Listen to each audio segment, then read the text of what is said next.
الحمدللہ رب العالمین والعاقبۃ للمتقین والصلاۃ والسلام علی سید الانبیاء والمرسلین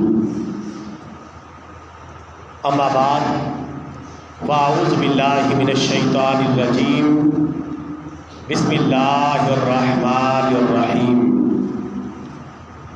ان اللہ وملائکتہ یصلون علی النبی یا ایھا الذین آمنوا صلوا علیہ وسلموا تسلیما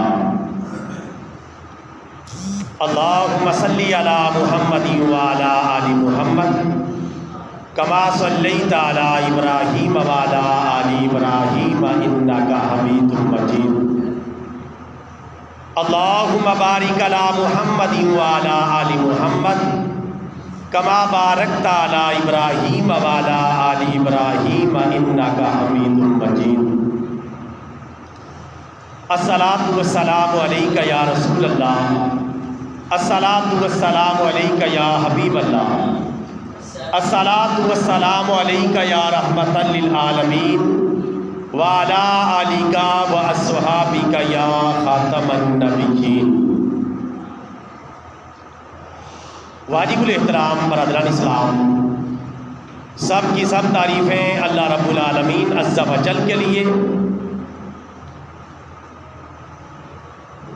جو تمام مخلوقات عالم کو پالنے والا ہے،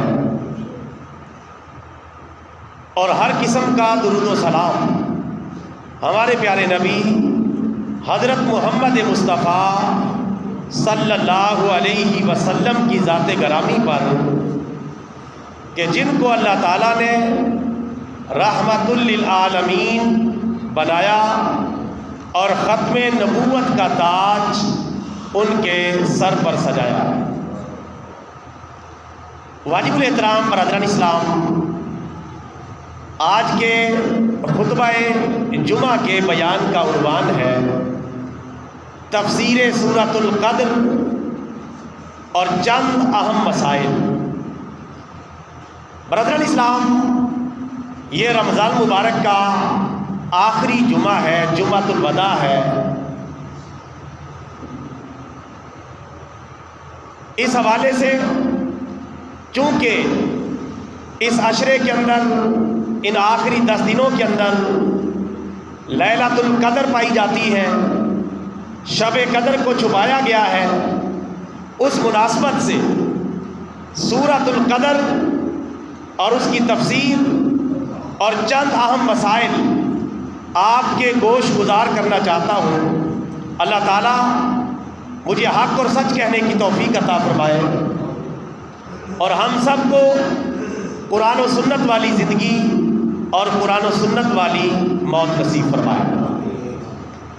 واجب الاحترام برادران اسلام، سورۃ القدر کا سب سے پہلے ترجمہ آپ سے بات کر لیں، اس کے بعد اس کی تفصیلات کی طرف چلتے ہیں۔ اللہ تبارک و تعالی اس سورہ مبارکہ میں ارشاد فرماتا ہے، اعوذ باللہ من الشیطان الرجیم، بسم اللہ الرحمن الرحیم، انا انزلناہ فی لیلۃ القدر، بے شک ہم نے اس قرآن پاک کو شب قدر میں اتارا ہے۔ وما ادراک ما لیلۃ القدر، اور تجھے کیا معلوم کہ شب قدر کیا ہے؟ لیلۃ القدر خیر من الف شہر، شب قدر 1000 مہینوں سے زیادہ فضیلت والی رات ہے۔ تنزل الملائکۃ والروح فیہا بإذن ربہم من کل امر، اس مبارک رات کے اندر حضرت جبریل اور فرشتے اترتے ہیں اپنے رب کے حکم سے ہر کام کے لیے۔ سلام ہی حتی مطلع الفجر، یہ رات شام سے صبح تک سلامتی ہی سلامتی ہے۔ برادران اسلام، یہ تھی سورۃ القدر اور اس کا ترجمہ۔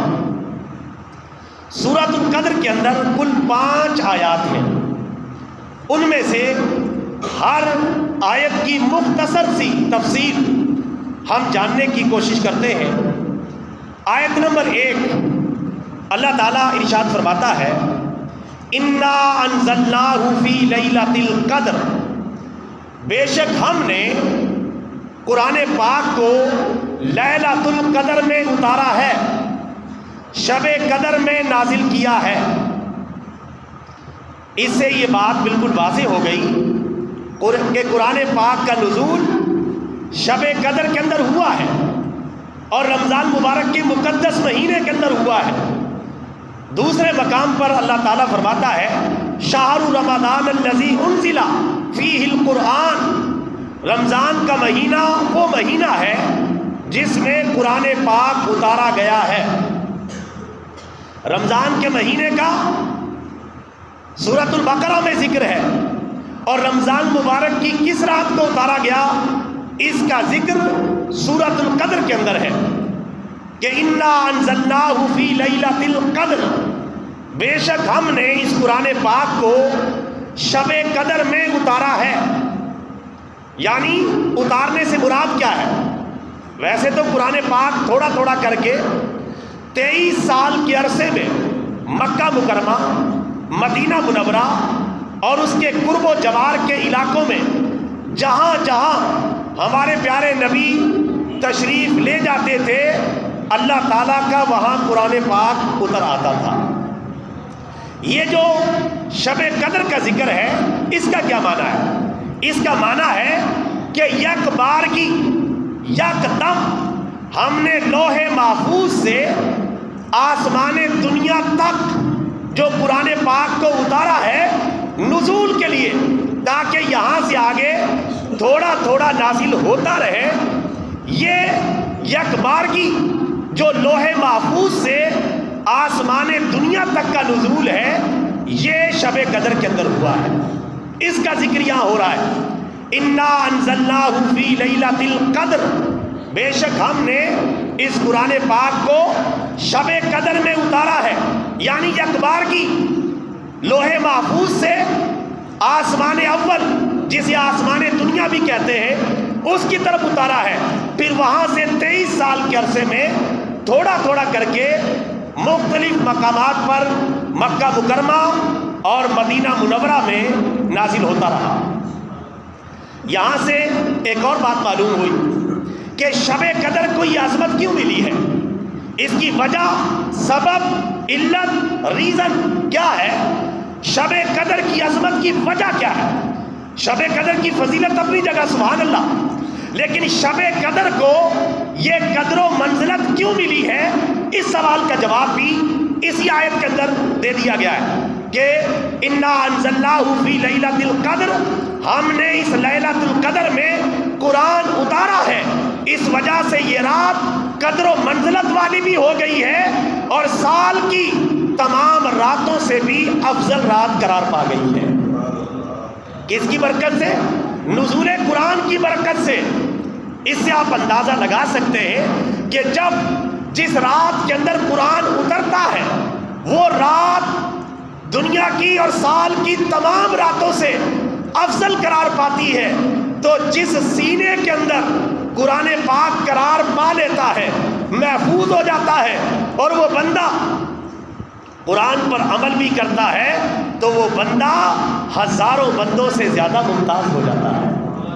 جس طرح رات نزول قرآن کی برکت سے ساری راتوں کی سردار رات بن گئی، ممتاز رات بن گئی، اسی طرح جس سینے میں قرآن پاک محفوظ ہو جاتا ہے وہ سینہ بھی باقی سینوں سے اور وہ فرد بھی باقی افراد سے افضل ہو جاتا ہے قرآن پاک کی برکت اور رحمت کی وجہ سے۔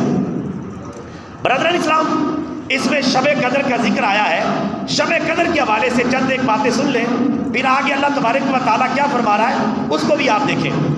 پہلی آیت میں فرمایا کہ ہم نے اس کو شب قدر میں اتارا۔ اب شب قدر کیا ہے اسے سمجھیں۔ شب قدر دلائل کے مطابق پورے رمضان میں گردش کرتی ہے، اور عموماً آخری 10 دنوں میں پائی جاتی ہے، اور خصوصاً اور اکثر طور پر تاک راتوں میں پائی جاتی ہے، اور تاک راتوں میں بھی سب سے زیادہ 27ویں رات کو پائی جاتی ہے۔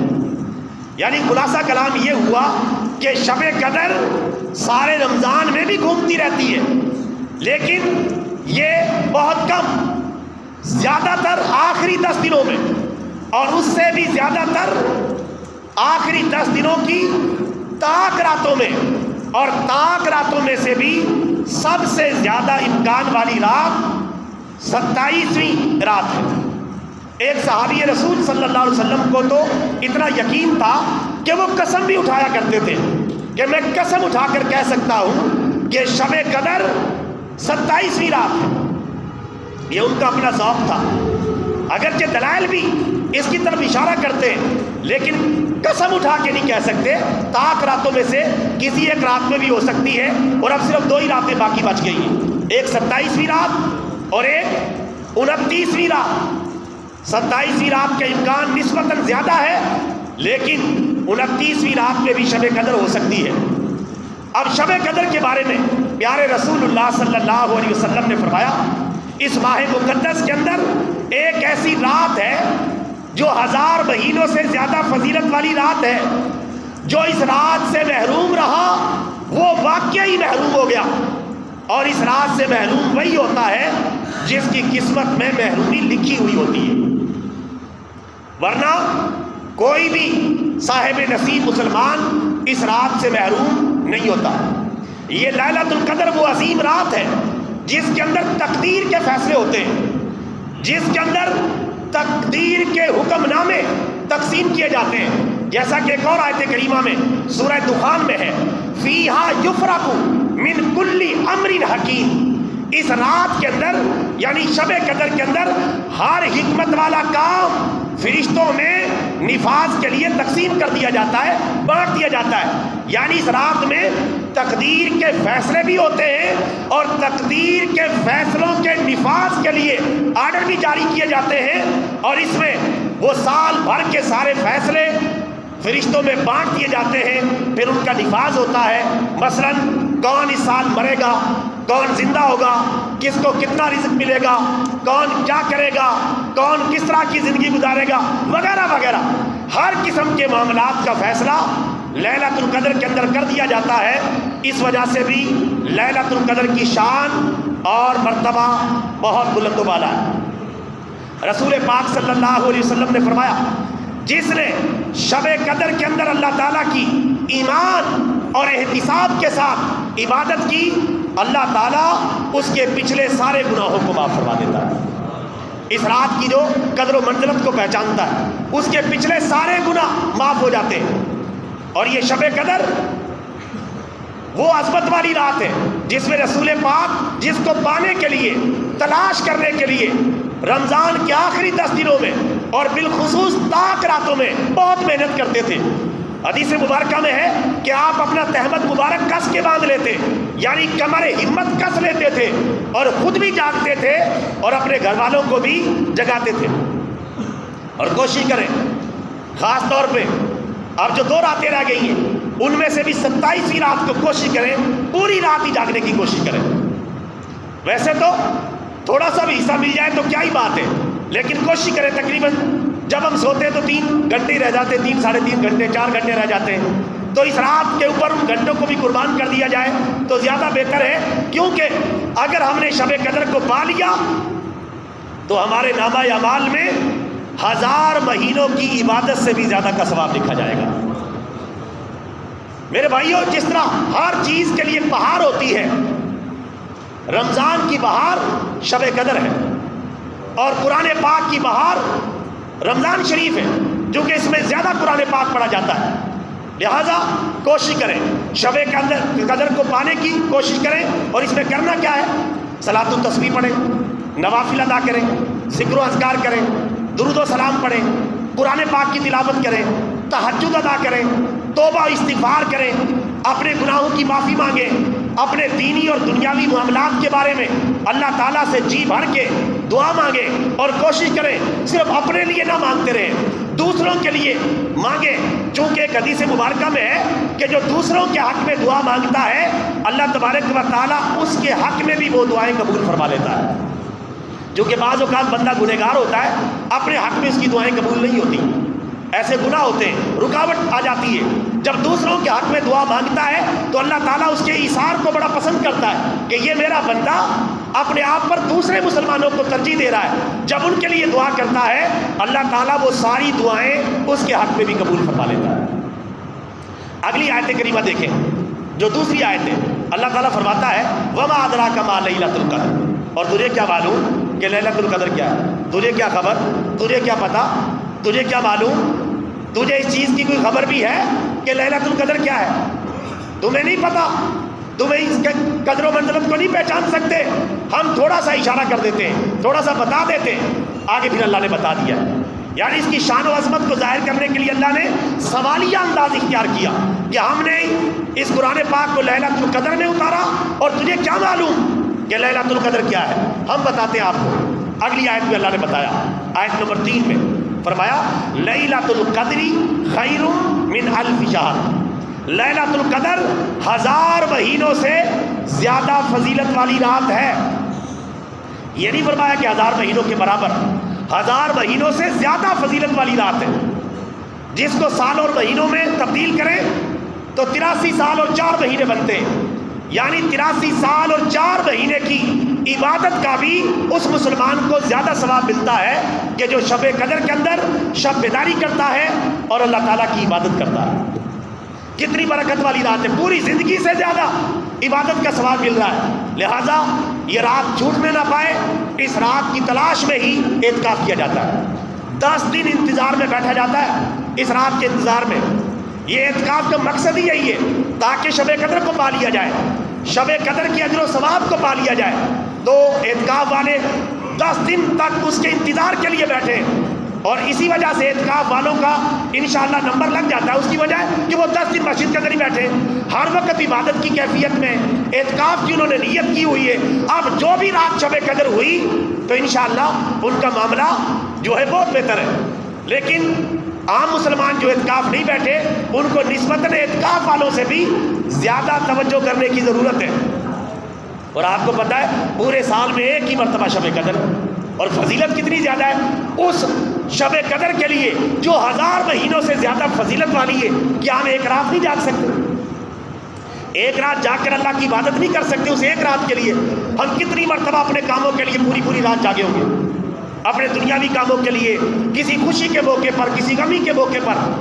تو اس رات کے اندر شب بیداری کرنی ہے، کہہ دو انشاءاللہ شب بیداری کرنی ہے، اور زیادہ سے زیادہ اللہ کی عبادت کرنی ہے، خود بھی جاگنا ہے اور اپنے گھر والوں کو بھی جگانا ہے۔ یہ بھی سنت ہے، خود بھی جاگنا ہے، گھر والوں کو بھی جگانا ہے۔ اور لیکن ایک کام یہ دھیان میں رکھنا ہے کہ صرف جاگتے ہی نہیں رہنا، کچھ کرنا بھی ہے۔ اقبال بھائی جاگتے ہی رہتے ہیں صرف، یعنی شہر کے چکر لگاتے رہے، اس چوک پہ کھڑے ہو گئے، اس چوک پہ کھڑے ہو گئے، لونگ کھا لیے، چائے پی لی، بس جاگ رہے، کر کچھ بھی نہیں رہے، بس جاگے جا رہے ہیں۔ تو صرف جاگنا مقصد نہیں ہے، جاگ کر اللہ کی عبادت کرنا مقصد ہے۔ با مقصد جاگنا، صرف آنکھیں کھلی رہے بس اور کرنا کچھ بھی نہیں، تو میرے بھائی یہ اس کا مقصد نہیں۔ شب بیداری کا مطلب ہے اللہ کی عبادت، اور اس کو بطور فنکشن نہ لیں، اس کو ایک عبادت کی رات کے طور پہ ٹریٹ کریں۔ ہم عام طور پہ بعض اوقات اتنی لائٹنگ ہو جاتی ہے، ساری رات ہی محفلیں چلتی رہتی ہے، تنہائی کا موقع ہی نہیں ملتا۔ یہ تنہائی میں عبادت کرنے کی زیادہ رات ہے۔ ہاں اجتماعی طور بھی اگر شروع میں ہو جائے تاکہ ذوق بن جائے، شوق بن جائے، ماحول بن جائے، اچھی بات ہے، تقریباً کوئی 12 بجے تک اگر ہو جائے، لیکن ساری رات ہی اجتماعی طور پر رہے تو وہ راز و ناز کا منظر جو اکیلا بندہ اپنے پروردگار سے رابطے میں آتا ہے وہ منظر قائم نہیں ہوتا۔ وہ راز و نیاز کی باتیں جو تنہائی میں بندہ اپنے پروردگار سے کر سکتا ہے اس سے بہت ساری محرومی ہو جاتی ہے۔ اجتماعی طور پہ بھی کریں لیکن ساتھ ساتھ انفرادی طور پر بھی اپنی عبادت جاری رکھیں، اور جو اجتماعی پروگرام کرانے والے انتظامیہ ہیں ان کو بھی چاہیے کہ لوگوں کو دونوں طرح کا موقع دیں، اور صرف اس رات کے فنکشن کے طور پہ نہ لیں، بس آ رہے جا رہے آنیاں جانیاں دیکھو اور بس سٹائل بن رہے ہیں، عجیب و غریب کام ہو رہے ہیں، بس یہ رات شب قدر ہے لیکن بس ساری رات ہو سکتا دیگے پکاتی گزر جائے اور کھانے کھاتے کھلاتے گزر جائے بس اسی کام میں. یہ سب چیزیں ٹھیک ہیں لیکن ان کو مقصد نہ بنا لیں اس رات کا. اس رات کا مقصد ہے اللہ کی عبادت کرنا اور 1000 مہینوں سے زیادہ فضیلت والی عبادت کو حاصل کرنا، اس کو فوکس کرنا ہے، اس کو ٹارگٹ میں رکھنا ہے. باقی چیزیں آوان و انصار ہیں ان کو بھی اپنا لیں لیکن اصل فوکس اپنی عبادت پہ کرنا ہے. اور شب بیداری اس لیے کرنی ہے تاکہ شب قدر کے اجر و ثواب کو پا لیا جائے. اگلی آیت میں آیت نمبر 4 جس میں اللہ تبارک و تعالیٰ نے یہ خوشخبری بھی سنائی ہے، تنزل الملائکۃ والروح. اس رات کے اندر فرشتے اترتے ہیں اور حضرت جبریل بھی اترتے ہیں. یعنی حضرت جبریل کی قیادت میں فرشتوں کا ایک پورا گروپ، ایک پورا جھرمٹ اترتا ہے. اتر کے کرتا کیا ہے؟ دنیا کا وزٹ کرتا ہے. جہاں جہاں شب قدر کے دیوانے جاگ رہے ہوتے ہیں ان سے سلام کرتا ہے، ان سے ملاقات کرتا ہے، ان سے معانقہ کرتا ہے، ان کے ساتھ بیٹھ کے دعاؤں میں شریک ہوتے ہیں. ان کے لیے جو جاگ کر اللہ کی عبادت کر رہے ہوتے ہیں ان کے لیے دعا و استغفار کرتے ہیں. یعنی فرشتے بھی ہمنوا بن گئے کہ یا اللہ یہ تیرے بندے تیری خاطر شب قدر کو پانے کے لیے جاگ رہے ہیں، ہم بھی ان کی سفارش کرتے ہیں، ان کی دعاؤں کو قبول فرما، ان کی مغفرت کا فیصلہ فرما. تو فرشتوں بھی دعا کر دیتے ہیں تو بخشش کے امکانات بہت زیادہ بڑھ جاتے ہیں اس رات کے اندر. اور کس کام کے لیے اترتے ہیں اور کس کے حکم سے اترتے ہیں؟ فرمایا فیہا بِإِذْنِ رَبِّهِمْ. اس رات میں اترتے ہیں اپنے رب کے حکم سے، اپنے آپ نہیں آتے، رب نے بھیجا ہے، پروردگار نے بھیجا ہے. جاؤ میرے فرشتوں دیکھو تو صحیح میرے بندے کیا کر رہے ہیں. شب قدر پانے کے لیے کون کتنی جستجو کر رہا ہے اور کون کتنی محنت کر رہا ہے، جا کے دیکھو تو صحیح. اپنے رب کے حکم سے اترتے ہیں. اللہ نے آرڈر جاری کیا ہے، شاہی فرمان جاری ہے، جائیں شب قدر کے دیوانوں کو تلاش کریں اور ان کے ساتھ جا کے دعاؤں میں شریک ہو جائیں. اور من کل امر، کس کام کے لیے اترتے ہیں؟ ہر کام کے لیے. ہر کام میں اب ہر کام آ گیا. آپ یہ وہ نہیں کر سکتے، اس میں ہر دین دنیا کے سارے معاملات آ گئے. سارے معاملات کے حل کے لیے، تقسیم کے لیے، فیصلوں کے نفاذ کے لیے. اور امر کے دو معنی، ایک کام اور دوسرا حکم. ہر کام کے لیے اترتے ہیں، اللہ تعالیٰ کا ہر حکم اور فیصلہ لے کر اترتے ہیں فرشتے تاکہ ان کے نفاذ کو یقینی بنا دیا جائے اور جس کو جو دینا ہے وہ دے دیا جائے اور جس سے جو لینا ہے وہ لے لیا جائے. اور یہ سلسلہ چلتا رہتا ہے کب تک؟ آخری آیت میں واضح کر دیا، فرمایا سلام، یہ رات سلامتی سلامتی ہے، اس میں شر نہیں ہے، خیر ہی خیر ہے، بھلائی بھلائی ہے، سلامتی سلامتی ہے، اچھائی اچھائی ہے. اللہ جو فیصلے کرتا ہے کسی کے حق میں کر رہا ہے، چاہے کسی ظالم قوم کے خلاف بھی کر رہا ہے تب بھی اس میں بھلائی ہے، چونکہ کسی کو کسی کے ظلم سے نجات مل رہی ہے. اس میں سلامتی سلامتی ہے. کب تک؟ ہیا حتی مطلع الفجر، شام سے لے کر صبح تک سلامتی سلامتی، برکت ہی برکت، بھلائی بھلائی. اب یہ ہمارے اوپر ہے، ہم کتنی بھلائی مانگتے ہیں، کتنا سوال کرتے ہیں اور کتنا اللہ کو پکارتے ہیں، کتنا اللہ تعالیٰ سے رابطے میں رہتے ہیں. میرے بھائیوں، سورۃ القدر ایک ایسی سورت ہے جو شب قدر کی عظمت کو سمجھانے کے لیے نازل ہوئی ہے. قرآن پاک میں کوئی ایسی صورت نہیں جو صرف ایک دن کی یا ایک رات کی عظمت کو سمجھانے کے لیے پوری صورت نازل ہوئی ہو سوائے سورۃ القدر کے. سورۃ القدر اس رات کی عظمت کو سمجھانے کے لیے اللہ تعالیٰ نے پوری سورت کو نازل کیا ہے. اس سے آپ اندازہ کر لیں جس رات کی عظمت کو سمجھانے کے لیے پوری سورت نازل ہو رہی ہے تو اللہ تعالیٰ پورا پورا انعام پیمانے بھر بھر کے اس رات کے اندر اپنے بندوں کو عطا فرماتا ہے. لہٰذا میرے بھائیوں اس کی قدر کریں، عظمت کو پہچانیں اور اس کی دعا رسول پاک نے جو سکھائی ہے شب قدر کی دعا، وہ دعا یاد کر لیں اور اس کو پڑھیں تاکہ مسنون دعا کے ساتھ ہم شب قدر کے اندر شریک ہوں. وہ دعا یہ ہے، ایک مرتبہ میرے ساتھ پڑھ لیں اور اس کو یاد کر لیں. اللہم انکا عفو تحب العفو فاعف عنی. بس دعا ختم ہو گئی ہے. بس 4 لفظ ہیں. اللہم یہ آپ کو پہلے ہی آتا ہے، انکا عفو 2 لفظ، تیسرا تحب العفو 3 ہو گئے، آخر میں فاعف عنی 4. یہ 4 جملے کہہ لیں، 4 الفاظ کہہ لیں، ان سے مل کر یہ دعا کمپلیٹ ہو جاتی ہے. تو مل کے ایک دفعہ پھر پڑھ لیں، اللہم انکا عفو تحب العفو فاعف عنی۔ اب اس کا ترجمہ سنیں، ایمان تازہ ہوگا، کتنی پیاری دعا ہے، اللہ تعالیٰ کی رحمت کو کیسے ابھارا گیا ہے، انگیج کیا گیا ہے۔ دعا کیا ہے؟ اللہم، اے میرے پیارے پروردگار، اے اللہ، انکا عفو، بے شک تو معاف کرنے والا ہے، تحب العفو، اور تو معافی کو پسند کرتا ہے، فاعف عنی، اے میرے پروردگار تو معاف کرنے والا ہے اور معافی کو پسند کرتا ہے، تو مجھے بھی معاف کر دے، میں بھی معافی کے لیے آیا بیٹھا ہوں، میں بھی معافی کا سوالی بن کے آیا ہوں۔ جب تو معافی کرتا ہے، معاف کرنا تیرا شیوا ہے، میں معافی کے لیے آیا ہوں، تو مجھے نظر انداز نہ کرنا، مجھے بھی معاف کر دینا۔ تو اللہ تعالیٰ جب معاف کر دیا، معاف کرنے کا مطلب ہے جہنم سے نجات مل گئی، جنت آپ کی پکی ہو گئی۔ معافی کا مطلب ہی یہی ہے، معاف تو تبھی ہوگا، معافی مل گئی، اللہ کا دیدار مل گیا، پیارے نبی کا پڑوس مل گیا، آخرت کی نجات مل گئی۔ اور یہ وہ دعا ہے، یہ کسی عام فرد کی سکھائی ہوئی دعا نہیں، ہمارے پیارے نبی صلی اللہ علیہ وسلم نے یہ دعا خود سکھائی ہے۔ لہٰذا اس دعا کو پڑھنے کو معمول بنا لیں اور اس کو یاد کر لیں، آسان سی دعا ہے، 2-3 منٹ لگائیں گے تو انشاءاللہ یہ دعا یاد ہو جائے گی۔ برادران اسلام، آخر میں سورۃ القدر کی تفسیر کے بعد چند ایک مختصر باتیں آپ کی خدمت میں عرض کرنا چاہوں گا۔ کوشش کریں اس رات کے اندر اور کوشش کریں زندگی بھر مسلمانوں کے جو آپس کے جھگڑے، لڑائیاں ہیں، اختلافات ہیں، ان کو چھوڑ دیں، صلح کر لیں۔ چونکہ لڑائی جھگڑے کا نقصان کیا ہے، یہ حدیث مبارکہ سن لیں۔ رسول پاک بخاری شریف کے اندر اور مسلم شریف کے اندر حدیث مبارکہ موجود ہے کہ رسول پاک ایک مرتبہ مسجد نبوی میں تشریف لائے، دیکھا کہ 2 بندے وہاں اختلاف کر رہے ہیں کسی بات پر، یعنی جھگڑ رہے ہیں، لڑائی کر رہے ہیں۔ رسول پاک نے فرمایا کہ میں اس لیے آیا تھا تاکہ تمہیں یہ بتا دوں کہ شب قدر معین طور پہ کون سی رات ہے، میں تعیین کر دوں، تعیین کے ساتھ بتانے کے لیے آیا تھا۔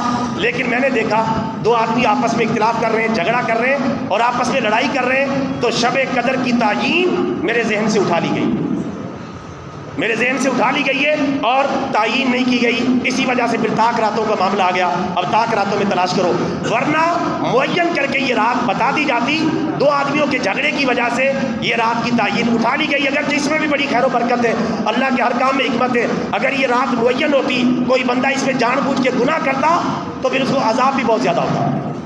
اللہ کے ہر کام میں خیر ہے، لیکن بہرحال اس کی تعیین کیوں اٹھائی گئی؟ 2 بندے جھگڑ رہے تھے۔ میرے بھائیو، آپ اندازہ کریں، جب 2 مسلمان آپس میں جھگڑ رہے ہوں، کتنی بڑی رحمت اور برکت اٹھا لی گئی، اس رات کی تعیین اٹھا لی گئی۔ اور جہاں مسلمانوں کی اکثریت لڑ رہی ہو، مسلمانوں کی سیاسی بنیادوں پر لڑائیاں ہو رہی ہوں، مذہبی بنیادوں پر لڑائیاں ہو رہی ہوں، ملک کی سطح پر لڑائیاں ہو رہی ہوں، آپس میں لڑائیاں ہو رہی ہوں، ریاستی سطح پر لڑائیاں ہو رہی ہوں، آپ اندازہ کر سکتے ہیں کتنی خیر و برکت اٹھا لی گئی ہوگی، کتنی خیر و برکت دور کر دی گئی ہوگی۔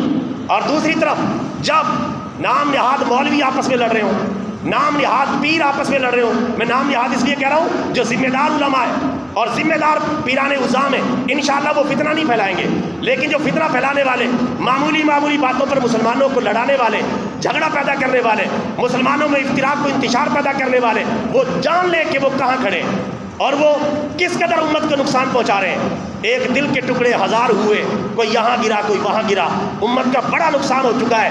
ایسے نام نہاد مولویوں کو بھی باز آ جانا چاہیے۔ سارا سوشل میڈیا بھرا پڑا ہے فضول باتوں سے، معمولی باتوں پہ، جو اسلام کی مین باتیں ان کو چھوڑ دیا ہے، چھوٹی چھوٹی باتیں ادھر کی ادھر کی لگائی بجھائی، سارا دن یہ کام ہے اور ہم اسی میں مست رہتے ہیں۔ اور دوسری طرف امت مسلمہ کا آج سب سے بڑا مسئلہ کیا ہے؟ غزہ کو آزاد کروانا، فلسطین کو آزاد کروانا، مسجد اقصی کو آزاد کروانا۔ یہیں سے دجال نکلے گا، یہیں عالمی جنگ ہوگی۔ آج اس کے بارے میں ہمیں کتنی فکر ہے؟ ہمارے نام نہاد مولویوں کو کتنی فکر ہے؟ نام نہاد پیروں کو کتنی فکر ہے؟ ہم سب نام نہاد مسلمانوں کو کتنی فکر ہے؟ ہمارے حکمرانوں کو کتنی فکر ہے؟ یعنی بڑے بڑے مسائل کی کوئی فکر نہیں۔ امت مسلمہ کے جو مین مسائل ہیں، بس امت کو آپس میں لڑاؤ، تقسیم کرو، حکومت کرو۔ حکمرانوں کو بھی ایک برا ہاتھ لگ گیا ہے، آپس میں لڑاؤ حکومت کرو، آپس میں لڑاؤ حکومت کرو۔ میرے بھائیوں، یہ لڑائی جھگڑا بہت ساری خیر و برکت کو اٹھا دیتا ہے، اور سب سے بڑی خیر و برکت یہ اٹھائی گئی ہے کہ امت مسلمہ دنیا کی قیادت کرنے کی پوزیشن میں نہیں ہے، دنیا سے دبی ہوئی ہے، اقوام متحدہ کے سامنے دبی ہوئی ہے، IMF کے سامنے، ورلڈ بینک کے سامنے اور نیو ورلڈ آرڈر کے سامنے امت مسلمہ جھکی ہوئی ہے۔ ورنہ نیو ورلڈ آرڈر ہمارے سامنے کچھ بھی نہیں ہے، ہمارے پاس اسلام کا آرڈر ہے، رسول پاک کے خطبہ حجۃ الوداع کا آرڈر، عالمی نظام ہمارے پاس موجود ہے۔ ہم دنیا کے پیچھے پیچھے چلنے کے لیے نہیں آئے، دنیا کو اپنے پیچھے چلانے کے لیے آئے ہیں۔ امت مسلمہ دنیا کی قیادت کے لیے آئی ہے، دنیا کی غلامی کے لیے نہیں آئی۔ یہ بات ہمارے حکمرانوں کو بھی سمجھنا ہوگی، علماء کو بھی سمجھنا ہوگی، اور جتنے بھی ذمہ داران ہیں سب کو سمجھنا ہوگی۔ جب دو مسلمانوں کے اندر جھگڑا ہوا، شب قدر کی تعین اٹھا لی گئی اور یہ ساری امت ہی لڑ رہی ہے آپس میں، کتنا نقصان ہو رہا ہوگا۔ اللہ تعالیٰ ہمارے حال پر رحم فرمائے، اللہ تعالیٰ غزہ اور فلسطین کے مسلمانوں کی مدد فرمائے۔ آخر میں میرے بھائیوں، صدقہ فطر اور فدیے کی مقدار سن لیں، چونکہ دوستوں نے ادا کرنا ہے، کچھ بھائیوں نے ادا کر دیا ہوگا۔ 300 روپے فی کس صدقہ فطر کی مقدار ہے۔ اللہ تعالیٰ توفیق دے، اس سے پہلے ادا کر لیں۔ 300 روپے فی کس ہے گندم کے حساب سے، 600 روپے فی کس ہے جو کے حساب سے، 2400 روپے فی کس ہے کھجور کے حساب سے، اور 4400 روپے فی کس ہے کشمش کے حساب سے۔ جو آپ کو آسان لگے اس حساب سے ادا کر لیں۔ کم از کم مقدار 300 روپے فی کس ہے، اس کا جو ہے فطرانہ ادا کریں گے، چاہے کسی نے پورے روزے رکھے ہیں یا نہیں رکھے۔ فطرانہ سب پر ہے کہ جو صاحب نصاب ہے، اور یہ چھوٹے بچوں کا بھی فطرانہ دینا لازم ہے، چاہے 1 دن کا بچہ ہے، اور روزے کا فدیہ بھی اتنا ہی ہے جتنا صدقہ فطر ہے۔ یعنی کوئی بیمار آدمی ہے، سخت بوڑھا ہے، روزہ نہیں رکھ سکا، 300 روپے فی روزہ کے حساب سے اپنا فدیہ ادا کر دے، اور پورے مہینے یعنی 30 دنوں کا فدیہ بنے گا 9000 روپے، تو وہ فدیہ ادا کر دے، انشاءاللہ اللہ تعالیٰ اسے معاف بھی فرمائے گا اور رمضان کے روزوں کا بھرپور ثواب بھی عطا فرمائے گا۔ تو میرے بھائیوں، ان مسائل پر عمل کر لیں عید سے پہلے، اور کوشش کریں نقد رقم کی شکل میں اپنا صدقہ فطر نکالیں، تاکہ غریبوں کا، مسکینوں کا، بیواؤں کا، دینی مدارس کا زیادہ سے زیادہ فائدہ ہو، وہ اپنی من پسند اور ضرورت کی چیزیں خرید سکیں۔